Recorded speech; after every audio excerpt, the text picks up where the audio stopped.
jump right in. Public forum, public comment, non-agenda items. You want to step up, please? Introduce yourself. It's good to see you, Jeff. Good to see you too, Brian. Yeah, I'll give you a little intro in the sense that Jeff's been kind of keeping me updated aside. We worked together for years, decades, I think. And he's with Firelight, and he's done a great job of kind of communicating on the sidelines.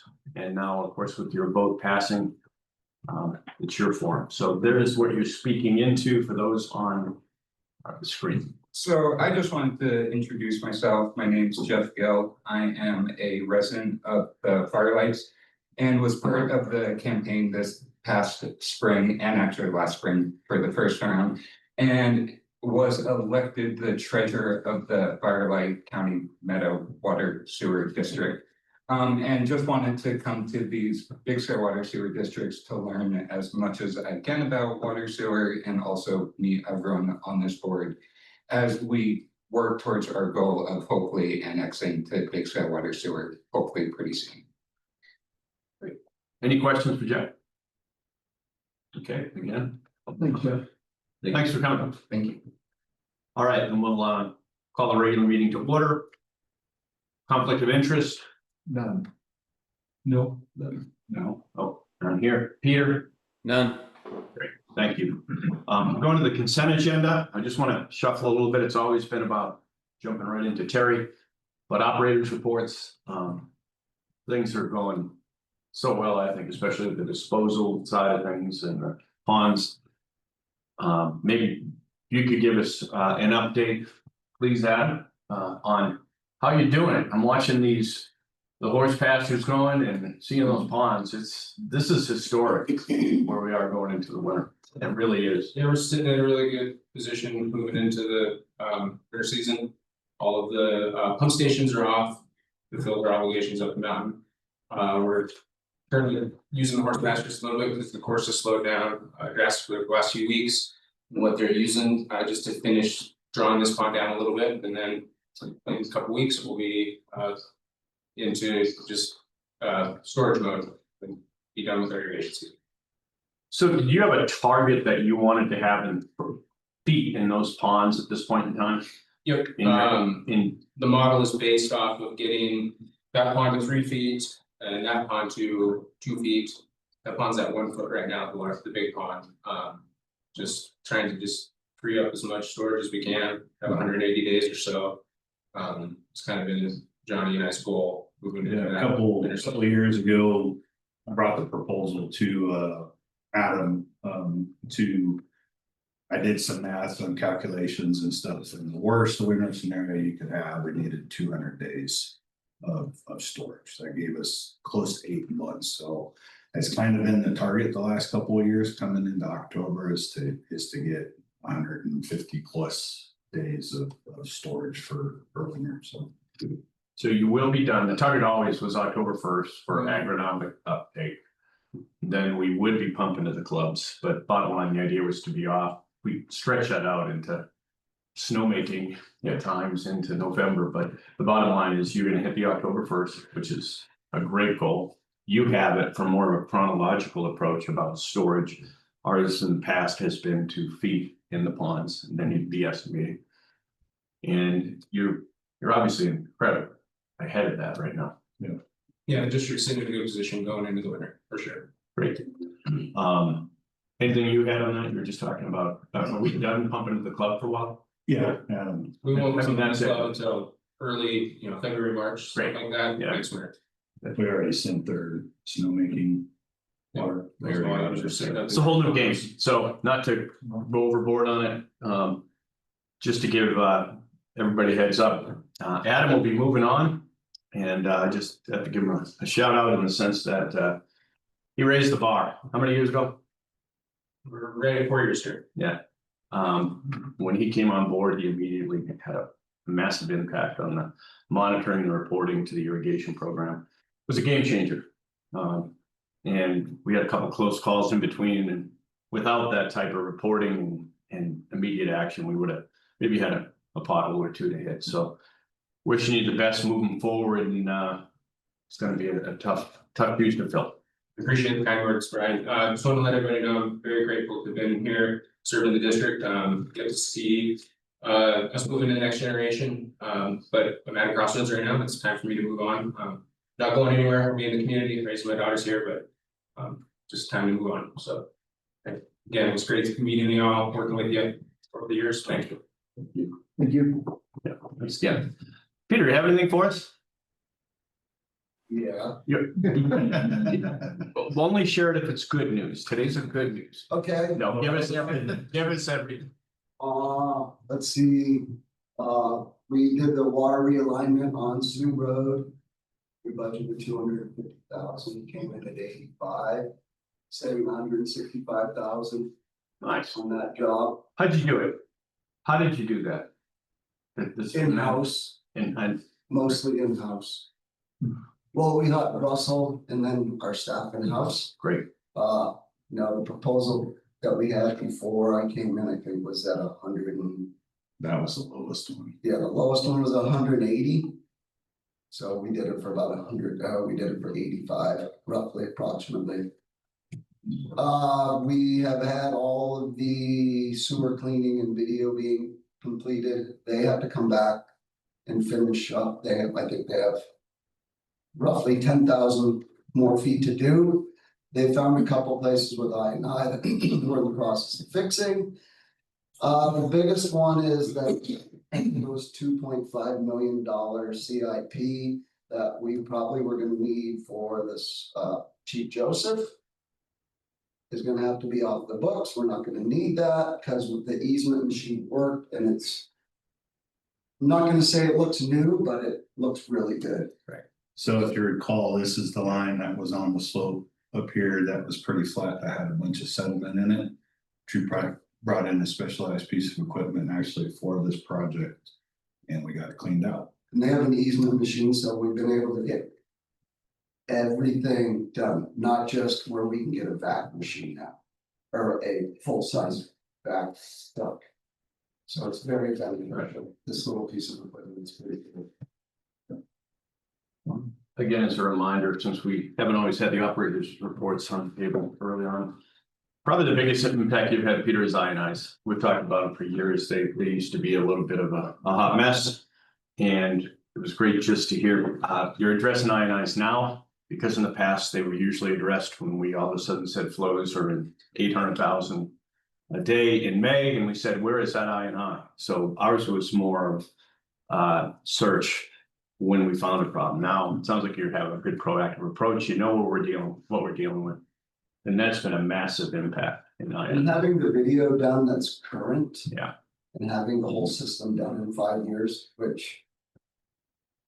We've never had that It's opportunity. giving you the proactive opportunity versus the reactive. We were always reactive. Yeah. Not to say it was just all bad days, but it was more of a tougher situation to get our arms around. You have it. So great operators. Anything else, Peter? No, I just wanted to say how great the team has been this summer. Kids walking to school in the rain. No. That's what I I want was. to make sure it's like. just the little raincoats and lunchbox looking down the road right now. All right, you got Still be walking. Just want to make sure we're not creating stress in the Bedelphia. All right. Terry. Oh, Jay, sorry. The team and I have been working with Jim Potts, the hydrogeologist out of Dallas.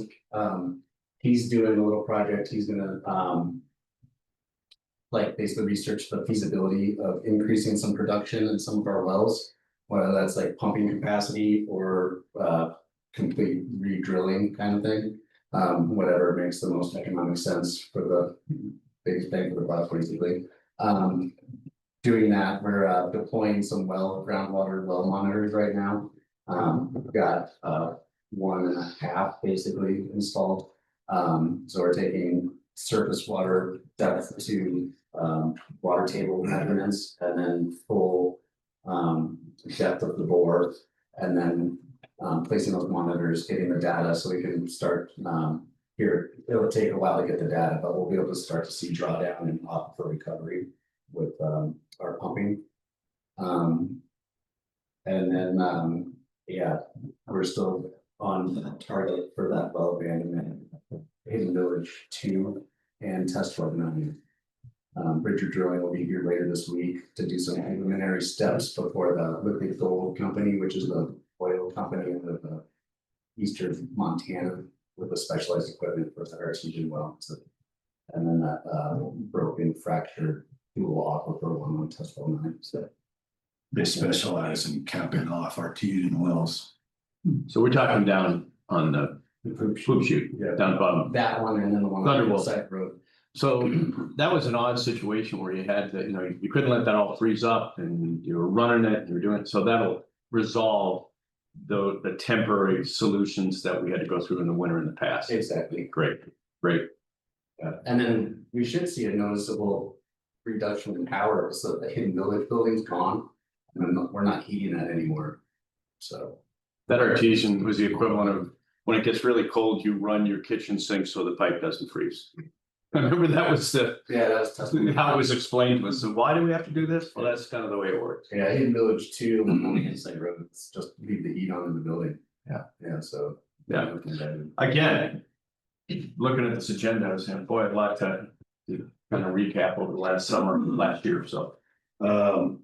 Double on that, our water place of use application has been submitted and we got a meeting scheduled. Preliminary meeting with TNRC on November 4th. So that's moving forward. That's going smoothly. Yeah. Johnny, there was something in the reports about inspecting the wells by Aspen Groves. You know what that was all about? That is what we're gonna be doing with Dow. That's the action item that we have. The Aspen Grove wells are scheduled basically to be fully just legally abandoned once the water rate and place of use stuff. Oh, The well monitoring stuff is our existing wells, and then we'll probably do one of the test wells in one of the 2 free steer parking lots up top, just to kind of see off for connectivity. So There were 3 up there now or 2? there's 3. And are they all on that one property? 2 of them are. I think one of them's just right on the boundary. Okay. That's now Matt Kidd's property. yeah, we'll probably, we're looking to abandon those. Yeah, we just can't do anything with them until it's Yeah. the DNRC is applicable, basically. Great. Confused them with Hidden Village. I confused them with Hidden Village. Okay. It's a busy summer across the board. Great. Okay. Terry, Okay, well, you're the fourth yeah, billing. we received, was that? Your fourth billing on this one. That's fine with me. The RSCI project is totally complete, so those last 2 checks are going out today. Al took care of those today. With respect to the financial reports in the packet, there was an error on the budget versus actual expenses. I failed to update the number of months, and so all those percentages are off. And so if you have any questions about those, we will send out another copy of the budget to actual expense report to the board to review. We'll just amend it for next month. Submit the amended copy next month. Okay, that's fine as well. So the budget numbers, we're not at 236% of revenue, we're at 118% of revenue for this quarter based on our estimated revenues through August 31st, 2025. We'll be going in 2 weeks and I expect it to come in fairly well based on what we've seen so far in the numbers with reports that Jake has generated and we put together to look to monitor the monthly usage. Because in the past, all we had was the quarterly usage to look at, because we didn't have the technology to pull it all in to give you those numbers. We're there now, and so this next quarter, I think we will be looking good. I just look to you, Al, on this side of things. I don't have anything. Okay. This And time. I'll even have something for change. I hear something like Peter said, a savings like that, and we had a budget. But, you know, that was substantially higher. Again, well done. Yeah. So I'm assuming we'll see that down the line, that when you get a savings and it gives us a little better idea. Where we are year to date. The other one that I wanted to ask you about is last meeting, we had a payroll. Balance issue. Just want to make sure it ironed out between the two meetings. Well, actually, the answer that we provided at last month's meeting was not correct. Okay. The correct answer is that those funds were expended in a different way than we have in the past. They were averaged out over the course of the year. We changed from a health reimbursement account to a health savings account. And as a result, those funds were expended immediately on July 1st. Got it. For a majority of the staff. As a result, the employee health expense is way out of whack compared to what in past years. Is it safe because you were prepaying in a bulk spike on July 1st versus just Right. through the year? Got it. Yeah. So we're gonna take a look at that this year. No, just I mean, that is the explanation for this year, but because of that front loading. We're gonna review those policies, so I think you're on that committee, so at the end of the year, we'll go through and review that policy. but it wasn't an error. It No. wasn't an extra. No, that's the only question. I just want to make sure that the spike now softened and. It would have been an error if the expenses weren't showing. But they were showing there, and as a result, they Okay. might get out, saw it immediately, so. Never mind. But year end, it'll work itself out. because Yeah. Budget's allocated over 12 months. Yeah. Versus. So fiscal year end, of course, right? Okay, got it. Good. Great housekeeping. All right, so that takes care of the consent agenda. Any questions on the consent agenda or any of the reports? I'll entertain a motion then on the consent agenda, please. Make a motion to approve the consent agenda. Okay, second. Second one did. Discussion? All in favor? Aye. Yeah, okay, aye. Carried unanimously. Thank you. Again, whole new game when we get these reports. I mean, it's 21 minutes and it sure helps a lot. All right. Action items, stall service agreement, Meadowview Village and mountain upgrades and rehab. Talk to us. Let Jake. Yeah, like I said, we're going forward with the Jim Potts. We're just assessing those wells to see what makes the most sense financially to increase capacity. So, and then, yeah. It's in a nutshell, really. Yeah, we got the quote, it's 36. This isn't in the budget.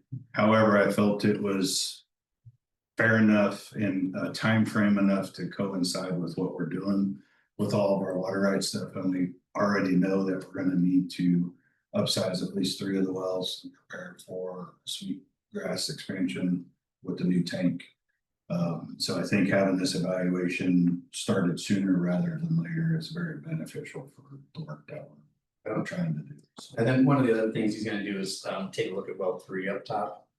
To see if that one is rehabable or not, or we should just On the mountain. losses. Yeah. So, Yeah, over by Lake or Hill. yeah, the one right by the beach there. Got it. Yes, where I thought it was. Yeah. Lake condo. And then we could potentially look at 2, which is on the other side of Lake Levinsky, Since it's an action item, probably good to know what the amount is. 36,000. Yeah, 36 something. Yeah, something. Not the budget, but you're recommending, yes, forward. Is that the one with the sulfur buffer? No, that's No. Cascade 5 and 6. Those are fine. Yeah. Those are white otter wells. So rehab There's because- infiltration on well 3 from Lake Livens is the theory. Yeah, if the casing went bad or something like that. So we'll find out, but that's a. But generally it's 36, so, and you're recommending. Yes, I am recommending to approve signature of the service agreement for 36,000. Yeah, 529. Okay, Terry, is this an operating impact? This is gonna be an operating expense. And this project that Peter referred to as a capital. Any questions on the Dow service agreement? Entertain a motion, I'll make a motion to approve. second. Second. Okay, second, Michael Lisinski. Discussion, questions, anything? All right, all in favor? Aye. Opposed? Just wanted to say too, real quick, that the wells 2, 3 up on the mountain, we've talked about that for quite a while. Of trying to get those, a little more sanitary and operational. They're really productive wells, so that would be a big step forward if we were able to get those into the production circulation. So good luck. Yeah, thank you. Carried unanimously, again, proactive, we're just seeing this theme of proactive versus good that you're ahead of it. Thanks for putting that on there. All right, committee reports. Dick, I haven't caught up with you since last Thursday. I did have a meeting with Chris just off to the side to cover some things, and the one update I would give for the board to consider. That July meeting, we talked about shifting flows and SFEs and this and that around, and I think it was maybe a touched a nerve on how these agreements would come together. And again, I'm gonna say it's a benefit to spend the time and detail and effort that's going into these annexation agreements, so you understand what's going on. So although there's not a formal committee report on it, I'd say that we should start reviewing this agreement, this annexation agreement, as you progress with it, and do it so that we're comparing it to the Spanish Peaks agreement. And as we've all talked about in the past, these annexation agreements have a boilerplate, but then after that, or a framework that's all consistent. After that, each one is unique in qualifications, locations, water versus no water, capacity, disposal, everything else with it. So I think it's going to be really important for us, because that's under the same 2002 agreement, or the YC agreement, that we put those two side by side. And we make sure that we're consistent, number one, and number two, that we don't leave any gaps, in particular with the water. I made it clear in the last meeting, I made it clear to Chris recently, just so that we didn't have any bumps in the road as we get the agreement back to them, that if that project is segregated or bifurcated, the flows, whatever is deeded over, that's their SFEs. And the flows are still under the blanket agreements, you choose to go down that path. That's the only thing I'd say. And if you had anything to add to that, Chris, after those discussions, questions or comments for the board, feel free. But as Johnny goes down that path, that's the plan I would recommend, that we sit there and we say, how did we do this and what else do we need? Make sense? Any thoughts on a timeline? Ms. Swimley?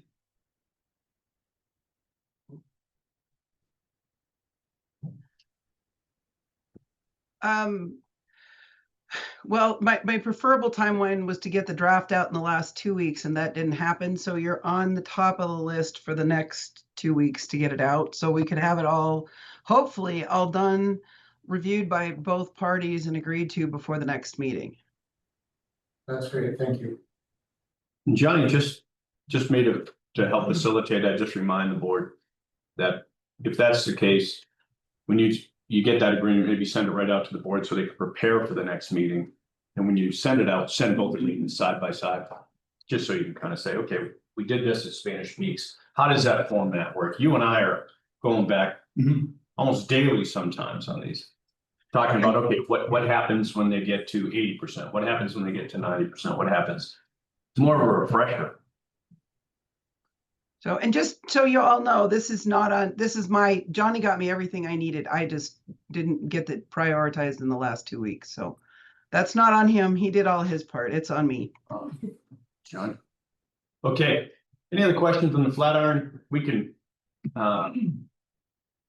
get together maybe just for a 15-minute meeting in between this and the next meeting. The one challenge that Johnny just brought up, I won't be at the next meeting. The board meeting is the same day as the trial with Cottonwood Law. November. So the November, I'm sorry, the November meeting. So if we lead into that one, I don't know, We could move that meeting. what's that? We could move that meeting. November, the date. I don't wanna, I've already moved one this summer, so I didn't wanna ask you guys, but I think it would be great for two reasons. I really think it would be helpful for Johnny to attend. And the trial starts the 17th. Anyone else would like to attend, but the 17th is jury selection. And if it's anything like our last trial, I showed up on a Monday and you lose the whole Monday other than some trial prep.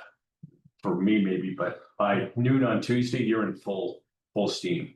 And it's really an experience if you had the time and you were interested in heading up to Butte, it'd be worth a trip up there. And I recommend it for Johnny as well, but if it throws off the meeting schedule or anything, I understand. But it's because it's coming up on Thanksgiving. I'd say kick it out to the next week, but you couldn't have it that week at all. That'd be the question. Yeah, your option is either the week before, which the 11th is Veterans Day, we're closed, so that would make it the 12th. The 10th. So you're closed on Veterans Day, the Tuesday. Yep. Okay. Or you have the week of the 24th with Thanksgiving being the 27th and 28th. Vote for the 10th. 10th? Yep. Okay. So we're You guys okay with that? We're talking November or? November. Yeah, I said next month, but I was thinking if we don't get this in the next month, we go. I'd appreciate it, and I think that it'd be good to see you up there, John. Yep. Thank you. So we're looking at November 10th. November 10th. Monday, November 10th. I won't be available on the 10th. I'll be available the following week, the 24th. Can you call in for that, Peter? Oh, I won't be available on the 10th. Okay. Or that week. I'll be available on the 24th. If that makes any difference.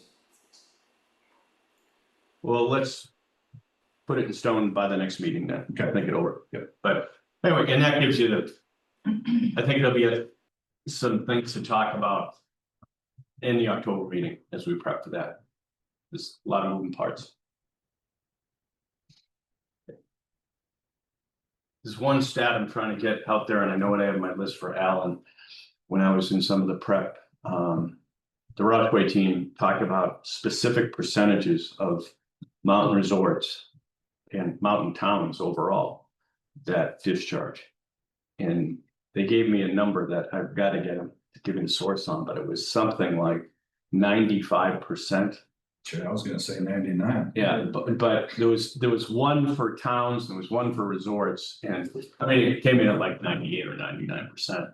So when we talk about these things, I mean, that's how special we are. When we sit in these meetings and we have the operating team balancing irrigation and on golf courses and everything else, that's how unique and special you are nationally. To be in talk snowmaking puts you in the 99.9% spectrum. So though that will be available by the meeting prior to the trial, and it'd be great just to get the board in discussion to help solidify maybe my role as a witness on it. So okay. Anything else, Chris, you want to add to that? You asked a question. No, I'm good, thank you. It's all Susan, not Johnny. That's what comes out of that this time. Got it. Thank you, Susan. Taking him to the team. I got big Candy, broad that shoulders and that is the reality, right? Yeah. And I can tell you, it'll shorten up your next one. You can just repeat the exact same information. Well, this one I was gonna give you a pass on because there's so much that's happened on the canyon that we're gonna probably just go right into, unless Al or Carrie, you'd like to talk about it, probably just go right into Mesa. That's what I thought we should do, be Yeah. more efficient. Definitely more effective, these got the data. So if that's all right, we'll go right into, we'll cover the canyon committee report. Lots happening there with Mace under old business. So we'll move right on to Scott with the A2S update. And Scott, you'll be around to discuss the canyon because you're at the table on that one.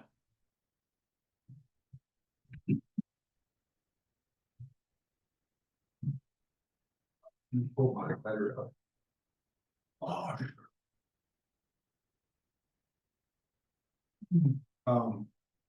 Big news on the plant is final completion. Warranty bond, so RSCI is done, got through their punch list. Plant's still under warranty until the December 31st, so we can breaks. Now's the time. Thank Adam. He said 4 years, and that doesn't sound like a long time, but when you're riding a mechanical bull, that's a long time. So, It's one way to put it. thank you very much. It's great working with you, and glad we got through it. Yeah, likewise, Kent have worked with a better engineering team on that thing, that's for sure. Charter Machine Company has been issued a purchase order for site visit to basically overhaul the existing belt filter press. We need to meet with Adam before he leaves on centrifuge placement, or be good to go there. Oh, we got the preliminary conceptual designs from Josh and his team, so I think Good to we go. got up on. Good, so we can move into a final drawing with our guys.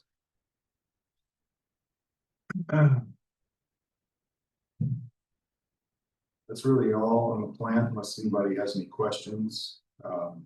Mike continues to do well. The actual irrigation water that's coming out of the reservoirs is still well below the Class A-1 limits, so I think at some point we can approach DEQ and say we've proven, even with lots of disruptions and construction chaos that comes out of the irrigation pump stations, Class A-1, and that'll help with the reuse management plan and permitting for the next 20 years.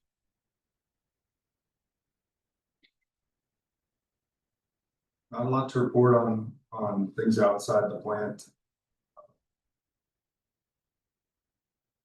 Yeah, quiet month.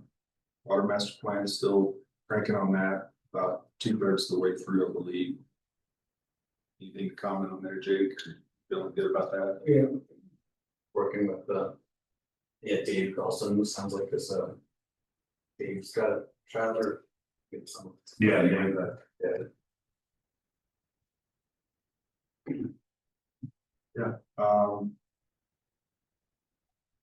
Really quiet month. Nice sometimes. They're appreciable. We want to roll right into Canyon? Sure. Do we have? Just want to make sure. Maze is ready to go. Yeah, Brian, you hear me all right? Loud and clear? Yep.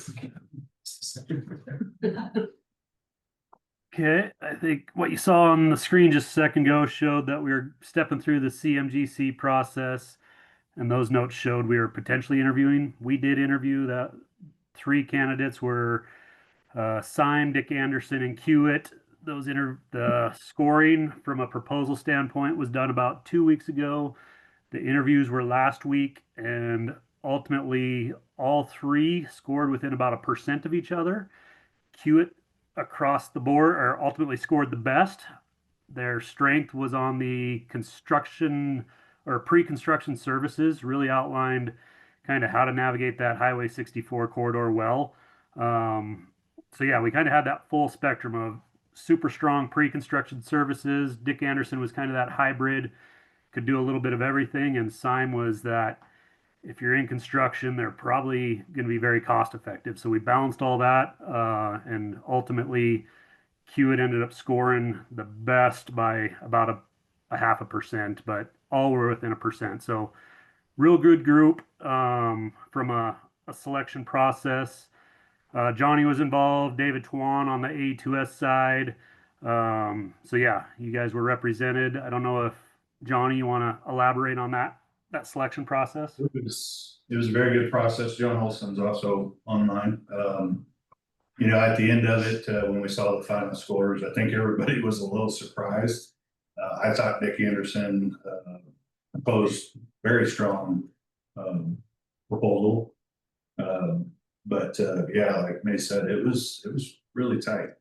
But we had a lot of different perspective. David in A2S, he'd not had had the time and investment in it, like Lisa and I have, or John Olson, for that matter, me not having any connection to any of the contractors or having any history with them brought a different perspective. So I think we truly had the fresh perspective on everything and got to look at it and yeah, it was very tight. The next steps there is to get the pre-construction contract coordinated, and that contract will inevitably go to both boards, but we got to coordinate that paperwork. So more to come next month on that. On the project side, really the biggest hurdle is funding. August, we had a range of, I wouldn't say, yeah, I guess I'll say some bad news of the county replied to the TED of, we're going to take a lot of convincing to get that TED in motion. And BizRad is expressing that we generally don't want to put this 20 or this 12 million to increase to 20 million type of ask in front of the voters until we know there's a solution to get the project over the hump. So that is I'll say the joint committee's focus for the next probably 6 months pretty intensively. The Canyon will continue to advance the TED. I think one of the first steps there is to maybe ask one of the commissioners to come into the Canyon board meeting and provide some context of what they need in order to be convinced that the TED is necessary. We're definitely hearing from BizRad that it's necessary. From affordability to connect the school and Ramshorn, it's probably the only tool that I can think of that substantively moves the needle to get existing septics online. So I anticipate advancing that TED effort on the Canyon side, and then as a group, there's some legwork of defining what is the ask that Big Sky Water and Sewer District needs to comfortably move forward with the co-solution project, the project as laid out over the coming 12 months. And then ultimately, I believe I'm hearing that it hinges on a phase 2 WRF comfortability. So I'll pause there and let Al and Brian and anybody else elaborate, but that's kind of the key steps going forward. I'll let you go, Al. I've had my turn. Too soon, I was gonna say the same thing. No, but I gotta tell you, Mace, you're about as politically correct after our last 2 meetings as I can get. Al, give it to him. Well, I think we've reached kind of a crossroads with this issue where some more discussion needs to take place, and it probably needs to come from this group with the discussion with resort tax to better understand really their commitment to funding and moving forward. Because there are a lot of this requirement or this indication that without a TED, I think that's the way it was expressed. I wasn't at the meeting 2 meetings ago, but it was essentially expressed that without a TED, the canyon doesn't move forward. Well, without the canyon moving forward, that changes a lot in our perspective too. It really makes us question whether phase 2 ever happens. When I think we've all been operating under the assumption it's going to happen soon. Sort of funny that you just said we're done with phase 1 and we've been talking so much about phase 2. So from our joint committee meeting, I'll certainly elaborate if you want more of the discussion. But from the committee meeting, the suggestion was that potentially Brian and I, as representatives of this board, engage in some more specific discussion, more direct discussion with the resort tax board. That may include staff as well, but to really better understand where this, I don't want to call it a directive, but it feels that way that this or Canyon doesn't move forward, and there are a lot of dominoes that fall based on that directive. And so we really need to better understand what resort tax commitment is with respect to the district on both the Canyon and phase 2, and help them understand how critical really the Canyon is to the I'll call it timely implementation of phase 2, and maybe the triggering point as to whether phase 2 is necessary.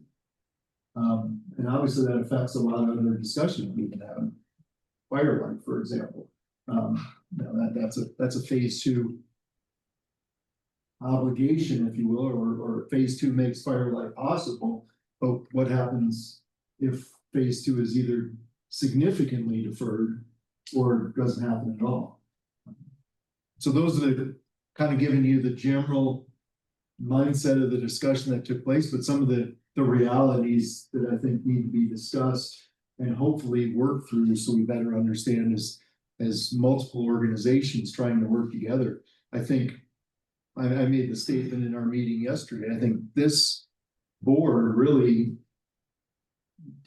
made decisions in the past anticipating that phase two was a likely reality and planned ahead for that, even with respect to making a significant decision to spend $6 million kind of pre-planning a portion of phase two, made that commitment. And now, I think I'll speak from my perspective, but I'm questioning whether we're still moving in that direction. So that was the kind of directive from our meeting yesterday is let's get a couple of Big Sky Water and Sewer District members to have some more direct discussions, whether that be, kind of a side committee discussion or in a resort tax board meeting. But it's time that we have that, because time is our enemy right now. As we defer these things, it really puts potentially the canyon on hold, other projects on hold that we've been working toward. So I know that didn't sound like a summary. It sounded like I relayed the whole meeting, but Oh, no, you didn't. anything you want. You didn't scratch the surface. No, you said it well. And our goals, Al and I talked about it yesterday. And we talked about it in the meeting. We said it very clearly. We believe that this is about communication with BizRat. I think that we may have a gap there and a misunderstanding. And it's the second C is commitment. I think this board needs commitment. I'll be a little more tough on it and say, personally, and I don't want to communicate this so the board doesn't feel this way, but I see it as if you don't do the canyon, then you don't do the plant expansion. It just doesn't make sense because of the financial burden that put on the ratepayers with dormant inventory. We're already saying, what are we going to do with excess inventory for plant expansion? And I think we have some ideas that I continue to say monetize SFEs. And I need to be more clear with that in the future. And that came out yesterday. That is, how do you monetize? Well, number one, we just have to understand as a board or agree or have consensus aboard without the canyon that the probability goes down considerably for a plant expansion. All you'd be doing is saying, great, we're going to have all this capacity. And other than Firelight, which we really have prioritized and worked with that team as long as I've been on the board, 13 years.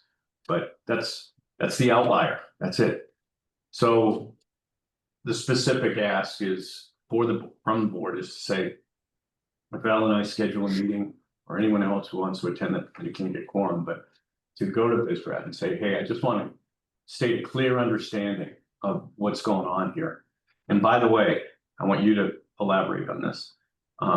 If we don't work as a team and a partnership on the canyon, we will be coming to BizRat for reuse in the next few years, whether it's usually $6 or $8 million, it's $10 million booster by the time we're done. And we're going to be coming to you to replace the reuse and disposal opportunities that go with the canyon.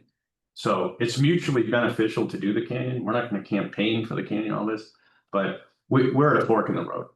And don't do the canyon. There is absolutely no reason, I think, to do the plant expansion because it'll jeopardize the rate structure for the current ratepayers. And I don't think that the BizRat board understands that component. But the second component is that disposal. We're going to be knocking at the door. And then the third thing I want to remind, and we really appreciate the attendance of Danny and Kevin at these meetings, the canyon meetings. But the message was, we have so much to spend on, and this was exactly the message with workforce housing, that, the sewer, is going to have to get in line or maybe be reconsidered on some of the immediate spending. Well, workforce housing doesn't happen without the plant expansion. I just want everybody to be reminded. It's not a threat. It's just, it doesn't happen. I mean, you'll call it a day of coal smoke and 360 units over there. But we've been told repeatedly that there's an additional 1,500 that's coming from consultants that's needed in the community, and that doesn't happen. It just doesn't happen. There's no debating it. We have a Without plan expansion. without expansion. But we don't have. So we have enough of a headwind with the canyon and owners in the canyon. And I believe that it will be successful. But if we don't have a solid commitment, then Johnny needs to retool and say, all right, we're not going to do the canyon. We need to get an application together to get on the ballot for reuse expansion. We've heard different numbers, 60 to 80% or whatever it is. So those numbers are, what, a year old now? Yeah, That- that band is also dry, wet here. Yeah, and that's also the project that we pulled on our last application, so. Good point to make it on the way here. By the way, all those great things I was saying about disposal, never mind, Adam. We need disposal yesterday. Okay, so that's it. It's a- Brian, may I say one more thing? I think it goes back to something Brian said earlier, that the topic of how did we get here? Well, you know, there was a sustainability group that got together and gave these directives, and we've been working toward that. Why are we working toward that? Well, Brian just used some statistics, and we're trying to get to where that information came from. But there's a reason 90-some% of communities don't do what we're doing, because it's expensive. You know, to do the right thing isn't always inexpensive, and so I think we need to remind that this is a decision the community made, and the burden of paying for that can't fall on just a handful of ratepayers or a certain group of ratepayers. We're about preserving our aquifer and the river. And so that's why we're doing this. And if now a decision's being made that throws another hurdle up, we may not be able to accomplish those things. Sure, kind of flow chart of it, does Kevin and Danny know all the implications of Great a certain decision? Because it feels like if they can visualize that and you can physically see it, might be more clear. That's what we're asking for, Mike. Yeah, I'm interested in, I'm supportive of that then. Yeah, I think that I think we all can take responsibility. I think as a team, we're an in the trenches team. We don't have a lot of PR firms out there working so that people in the community say, wow, that water and sewer district's amazing. What a team. We just don't do that. We don't ask for the parade. We just get it done. That's the team that just gave you the report. We're different guys. We're in the trenches and gals. What a great team. But if there's anything we may be lacking is the communication with clear community outreach. And that includes Kevin and Solon. We're a team. This isn't a criticism. It's what's our next step. Yeah. And so that's what we're asking for today, is that the last thing I want to do is go represent this board in any way. Or Alan and I, both of us talking, and you say, you know, Brian, I would rather you didn't speak for us as a board when you go to a meeting. But I think that's our next step.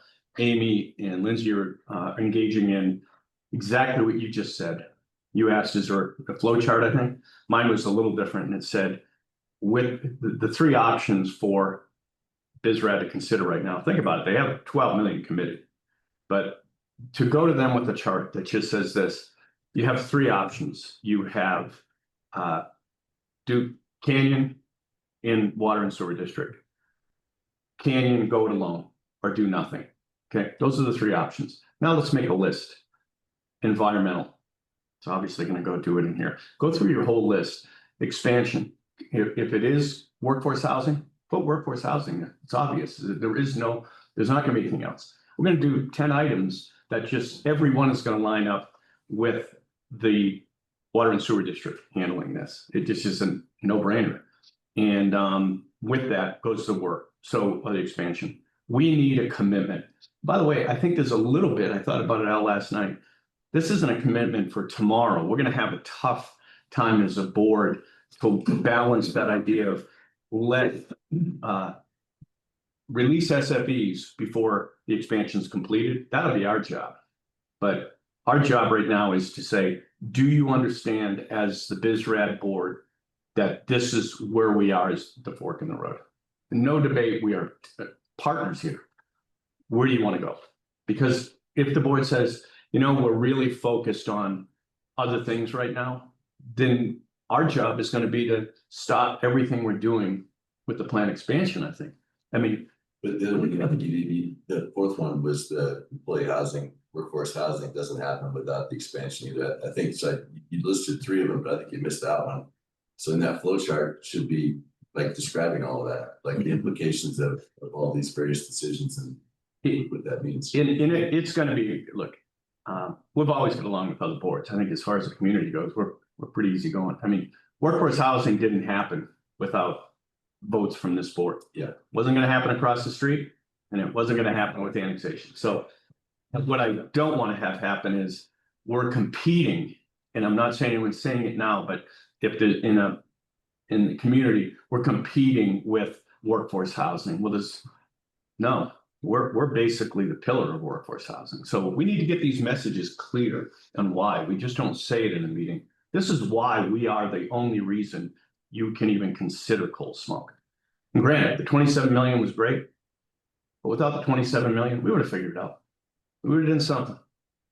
I mean, that's it. The resort tax was created, resort tax, absolutely, for what the water and sewer district and the moratoriums and the failures in the Low Mountain Springs.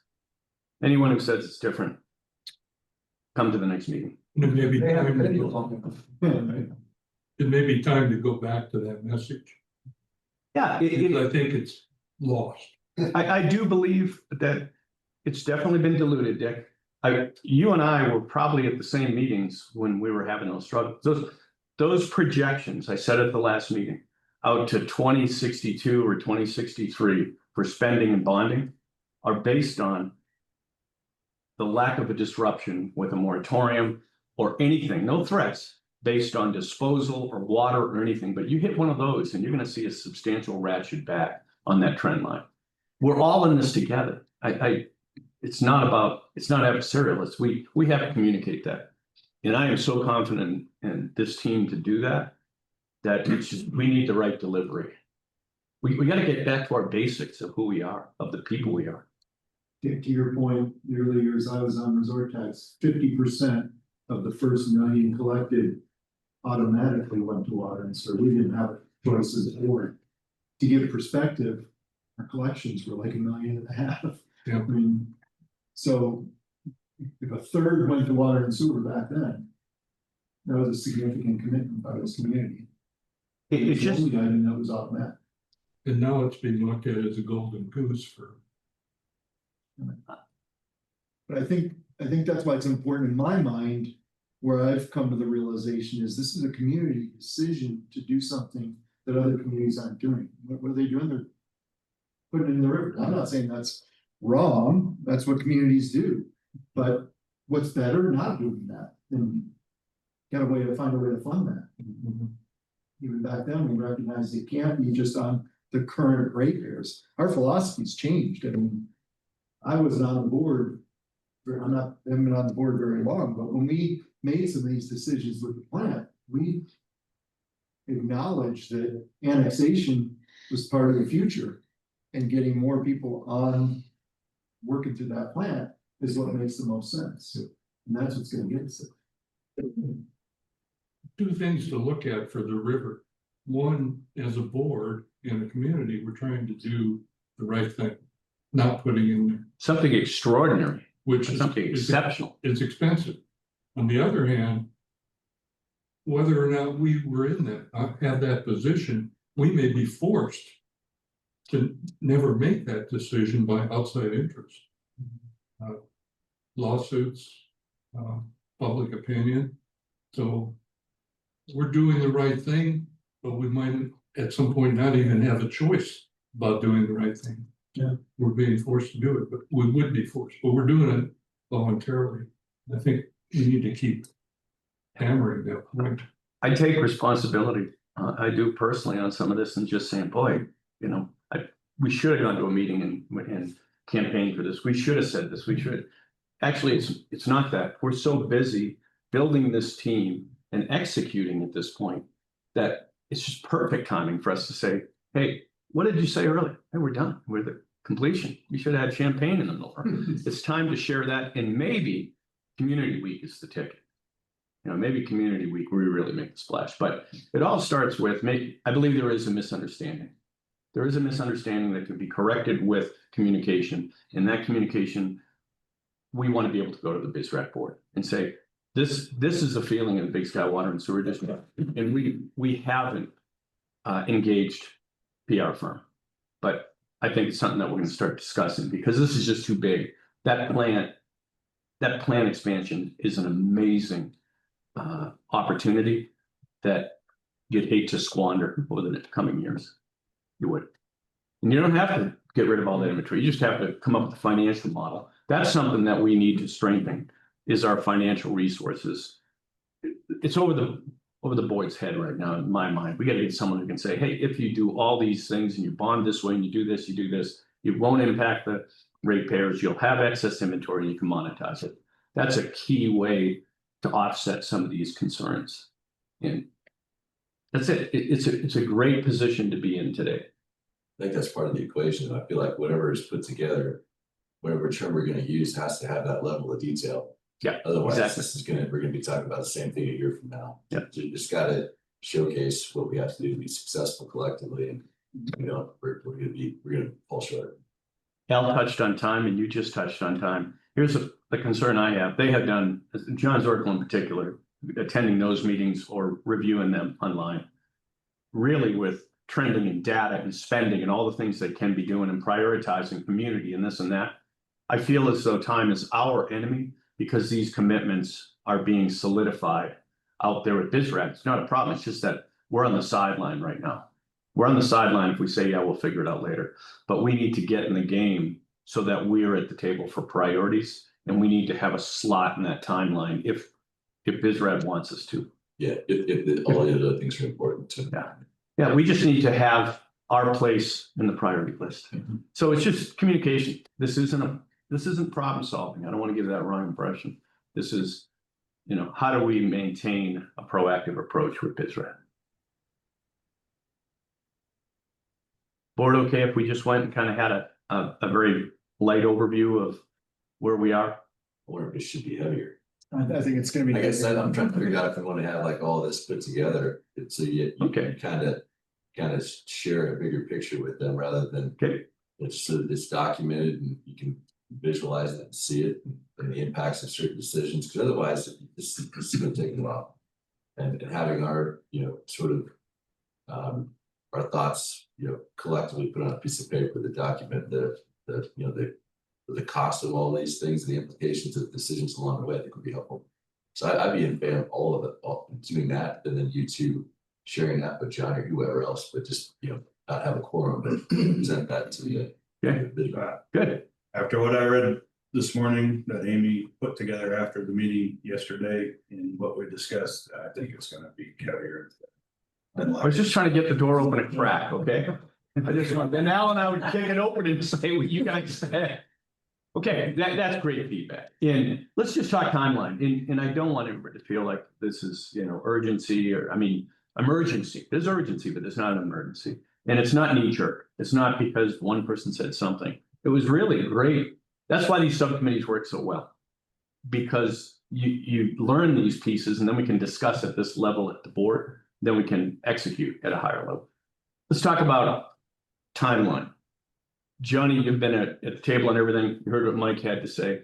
What about timeline for BizRat has their joint county commissioner meeting in October, and that would be too tight, I think, anyway, to gather this and polish it. The November meeting, we could hit a timeline if you feel, or the December. Because I think November would be good. I mean, just looking at the timeline, Mason and I have talked about this and the joint committee has talked about this. I mean, we're several forks in the road where we've got to make decisions because we've progressed and we've taken things to a point like now funding is our focus. We've crossed all the other bridges. Funding's a focus.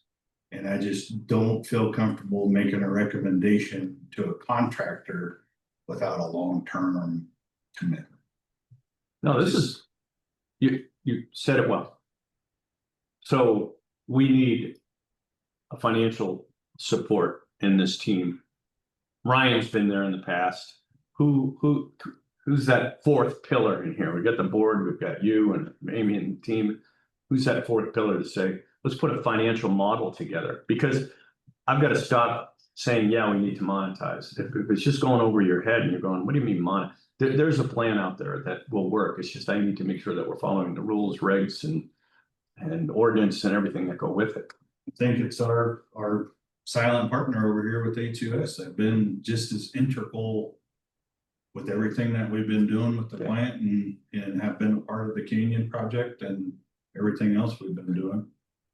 Yeah, we tried to message the board, Israel, that if it's not this, then it's gonna be this, and I think we need to show them that other this is, it's 2 or 3 reuse projects that are gonna have to be picked off in the coming years.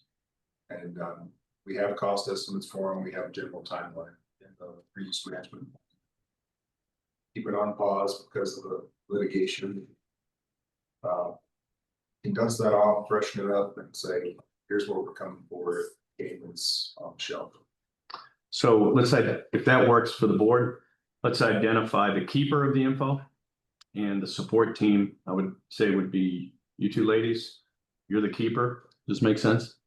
And then we can just kind of come and go and dump into 82S and say, let's state at the next meeting, what are our goals with that presentation? You just keep gathering the information you had.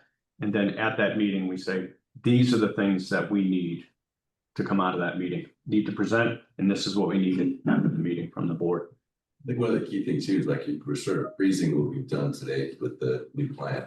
Yeah, like existing ratepayers and like the existing ratepayers shouldn't be funding, from my perspective, all these other ambitious goals. So we're like looking at these in isolation and being able to articulate that too, that we can't just go back to the well. I mean, Terry, you tried to showcase that, and Brian has in the past with what the existing repairs that do to bring all these other expansion efforts in line. But I think we're freezing it. And this is in addition to, and sharing that and showcasing that with this modeling would be helpful. And that's where you come back to what was the purpose of BizRad? And it was to take that burden off the ratepayer. And now ratepayers are starting to pick it up again. And we can't have that. We have a fiduciary responsibility with ratepayers. Nothing personal, Mace, but it's not Canyon, it's the ratepayers that are existing. But I think this is beneficial, mutually beneficial to the ratepayers, the Canyon, and the community. And not to keep throwing terms out, but I think that we need to isolate each one of these and say, you have the Canyon district, you have the Big Sky Water and Sewer district, then you have a community district. If we can execute, we'll have a community district. And we need to make sure that we speak to each one of those very carefully moving forward. Yeah. We need to get the message out there. And I think we're all good at it in these meetings. Just we got to open the door outside these meetings. Yeah. Great. Well, thank you for taking it personal. I do want to say that compartmentalizing the Canyon interests, Big Sky district interest, and Big Sky community interests, like understand those three individual interests, but I'm still convinced the best solution is all three on an aligned interest, and I think we'll find it. So that's the punchline of this whole discussion is, and I think we'll have you call it a flow chart, which would be great, but if we get that list of the mutually beneficial features for each one of these, and it's going to be pretty easy, and we'll be glad to debate any one of those topics. They've got to be ironclad, and we have to have the data to support it. You need to be able to say that disposal and reuse is coming at you either way. It's coming at you. So, and I don't think people understand it. It's over for workforce housing. The other 1,500. I just don't know how it's going to happen. You can come debate it, but come to this meeting and have a donut hole and tell us how you can do it without strawberries. Strawberries and it's on that plate. Now that you're back, you're eating donuts from Alaska. Okay, great. Hey, thanks for listening to that. Just quick refresher. Phase 2. Well, quality of the discharge or quantity or both? What is it gains? Quantity, I believe. Quantity. We already got the qualities. that Okay, it doesn't. We would improve quality. maintain, well, Maintain quality, more quality. Maintain quality, improve quality, get more.